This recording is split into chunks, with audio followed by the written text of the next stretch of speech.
ಸೇರಿ ಹರುಷ ಮೂಡಿತು, ಒಲವಿನ ಲತೆ ಚಿಗುರಿತು, ಕನಸಿನ್ನು ಮುಗಿಯಿತು.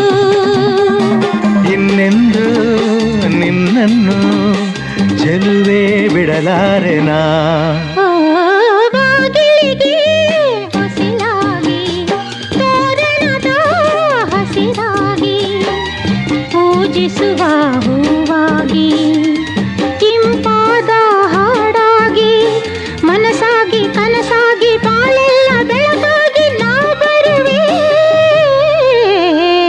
ನೀನೆಲ್ಲೋ ನಾನಲ್ಲೇ ಈ ಜೀವ